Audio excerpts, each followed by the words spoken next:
Everyone, lifestyle at bridge മേരിയുടെ another gardening വീഡിയോയിലേക്ക് എല്ലാവർക്കും സ്വാഗതം. അപ്പോൾ ഇന്നത്തെ വീഡിയോയിൽ നമ്മൾ കാണാൻ പോകുന്നത് എൻ്റെ വിൻഡോ സീലിൽ ഇത് ഞാൻ തന്നെ നട്ട് കിളിപ്പിച്ച പച്ചക്കറികളുടെ തൈകളാണ്.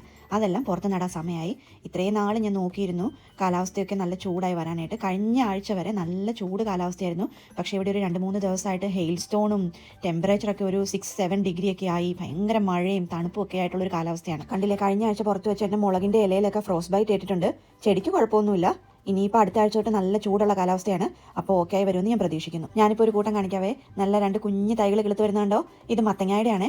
കഴിഞ്ഞ കൊല്ലം എൻ്റെ വീഡിയോസ് കണ്ടവർക്കറിയാം, ഇഷ്ടം പോലെ മത്തങ്ങ എനിക്ക് കിട്ടിയായിരുന്നു. പക്ഷേ ഇത്തവണ എന്തോ അരി ഇട്ടിട്ട് കിളുത്തില്ല. പക്ഷേ ദേ തന്നെ എങ്ങനെയോ അരി വീണിട്ട് അതുങ്ങൾ 2 എണ്ണം ഉണ്ടായി വന്നിട്ടുണ്ട്. ഞാൻ ഹസ്ബൻഡിനോട് പറഞ്ഞിട്ടുണ്ട് ഒന്നും ചെയ്യരുത്, കിളുത്ത് വരട്ടെ എന്ന്. അപ്പോൾ കട്ട് ഫ്ലവർ ചെയ്ത് വെച്ചതല്ല, അതിൻ്റെയൊക്കെ സമയം കഴിഞ്ഞിട്ടുണ്ടായിരുന്നു. അപ്പോൾ അതൊക്കെ കളഞ്ഞ് അടുത്ത പുതിയ കട്ട് ഫ്ലവർ എടുത്ത് വെക്കാനായിട്ട് ഞാൻ പോവാണ്. ഒത്തിരി ഒന്നും ഞാൻ പറിച്ചില്ല, കാരണം നമ്മുടെ ബംബിൾ ബി കുട്ടന്മാരൊക്കെ വരാൻ തുടങ്ങിയിട്ടുണ്ട്.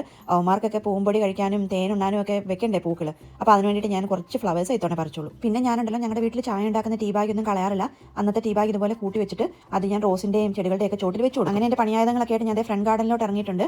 ആദ്യത്തെ പരിപാടി ഈ അരളിച്ചെടി മാറ്റി നടലാണ്. ഇതെൻ്റെ ചേച്ചി എനിക്ക് തന്നതാണ്. നല്ല പിങ്ക് ഫ്ലവേഴ്സ് ഉണ്ടാകുന്ന അരളിച്ചെടിയാണ്. ഇവിടെ ഞാൻ വെള്ള കളറിൽ പൂണ്ടാകുന്ന അരളിച്ചെടിയും കണ്ടിട്ടുണ്ട്. അപ്പോൾ അത് പിള്ളേരൊന്നും എത്താത്ത ഒരു കോർണറിൽ കൊണ്ട് നടണം. അതാണ് അങ്ങ് ആ മൂലയ്ക്ക് കൊണ്ട് നട്ടത് കേട്ടോ. അങ്ങനെ അത് കഴിഞ്ഞ് നോക്കിയപ്പോൾ സ്വിച്ച് ഇട്ട പോലെ നല്ല തെളിഞ്ഞ് നിന്ന് ആകാശമായിരുന്നു. മുഖം വെറുപ്പിച്ചതേ വന്നിട്ടുണ്ട്. കാർമേഘങ്ങളൊക്കെ ഉരുണ്ടുകൂടി ഉടനെ തന്നെ മഴ പെയ്യും. പക്ഷേ ഇച്ചിരി കഴിഞ്ഞപ്പോഴുണ്ടല്ലോ സ്വിച്ച് ഇട്ട പോലെ പിന്നെയും കുറച്ച് നേരം തെളിഞ്ഞു വന്നു കേട്ടോ. ഞാനിപ്പോൾ വേഗം എൻ്റെ പരിപാടിയിലേക്ക് കടന്നു.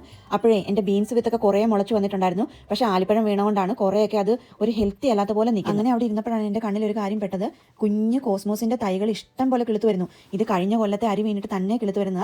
കഴിഞ്ഞ കൊല്ലത്തെ എൻ്റെ വീഡിയോയിൽ കാണാം എന്ത് ഭംഗിയായിരുന്നു കോസ്മോസിന്റെ ഫ്ലവേഴ്സ് കാണാൻ. അപ്പോൾ എന്തൊക്കെ പച്ചക്കറികളാണ് നടുന്നത് കാണണ്ടേ? എൻ്റെ ആദ്യത്തെ വീഡിയോയിൽ, ഈ ഗാർഡനിങ് എപ്പിസോഡിൻ്റെ ആദ്യത്തെ വീഡിയോയിൽ ഞാൻ കാണിച്ചിട്ടുണ്ട് എന്തൊക്കെ അരികളാണ് പാകിയെന്ന്. അപ്പോൾ സമ്മർ സ്ക്വാഷ് ഉണ്ട്, പല ടൈപ്പിലെ കാന്താരി ഉണ്ട്, പിന്നെ എന്താ അച്ചിങ്ങാപ്പയർ കിളിപ്പിച്ച് വന്നായിരുന്നു, മുളച്ചു വന്നായിരുന്നു. പിന്നെ നമ്മുടെ വഴുതനങ്ങയും എല്ലാം കിളുത്ത് വന്നായിരുന്നു. തക്കാളിക്ക എല്ലാം കിളുത്ത് വന്നായിരുന്നു. പച്ചമുളക് കുറേയും കിളുത്ത് വന്നിട്ടുണ്ടായിരുന്നു.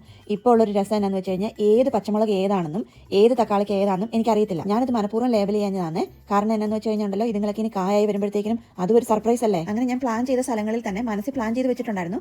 അങ്ങനെ എല്ലാ തൈകളും ഞാൻ നട്ടു. തൈകൾ ഇനിയും മിച്ചമുണ്ട്. എൻ്റെ മനസ്സിലെ പ്രതീക്ഷ എന്നാണെന്നറിയാമോ? ഇനി ഇതെല്ലാം കിളുത്ത് വന്ന് നല്ല ഹാർവെസ്റ്റ് ഉണ്ടായി. ഈ ഹാർവെസ്റ്റിംഗ് വീഡിയോ ഒക്കെ നിങ്ങളെ കാണിക്കാൻ പറ്റണേ, അങ്ങനെയുള്ള പ്രതീക്ഷകളോടെയൊക്കെയാണ് ഞാനിത് നടുന്നത്. പച്ചമുളകിൻ്റെ തൈ ഇനിയും മിച്ചമുണ്ട്. പച്ചമുളകാണോ കാന്താരിയാണോ എന്ന് എനിക്കറിയത്തില്ല. എനിക്കാണെങ്കിൽ ഒന്നും കളയാൻ തോന്നിയില്ല. അങ്ങനെ ഞാൻ ചട്ടിക്കകത്ത് മണ്ണ് നിറച്ച് അതും നട്ടു. അങ്ങനെ വെള്ളം ഒഴിക്കാനായിട്ടുള്ള പോക്ക് പോണ വഴിയാണ് ഞാൻ നേരത്തെ കളഞ്ഞ ആ ഫ്ലവറിനകത്ത് ദേ ഒരു ബംബിൾ ബി കുട്ടൻ ഫുൾ അതിൻ്റെ നെക്ടറും പൂമ്പൊടിയൊക്കെ കുടിച്ച് നല്ല മത്ത് പിടിച്ച് നടക്കുന്നുണ്ടോ. മഴ പെയ്യാനും പെയ്യാതിരിക്കാനും ചാൻസ് ഉള്ളത് കാരണം ഞാൻ പിന്നെ എല്ലാവർക്കും വെള്ളം ആവശ്യത്തിന് കൊടുക്കും. എൻ്റെ എല്ലാ റോസിലും അപ്പം നിറച്ച് മുട്ടായിട്ടുണ്ട് കേട്ടോ. അടുത്ത ആഴ്ച ഇത് പൂവായിട്ട് കാണിക്കാൻ പറ്റുമെന്ന് ഞാൻ പ്രതീക്ഷിക്കുന്നു. പിന്നെ എൻ്റെ ചെടിയൊന്നും കുറുക്കന്മാർ കൊണ്ടുപോകുമെന്നും പ്രതീക്ഷിക്കുന്നു. അപ്പോൾ ഒരു അടിപൊളി വീഡിയോ ആയിട്ട് അടുത്ത ആഴ്ച കാണാം. ബൈ.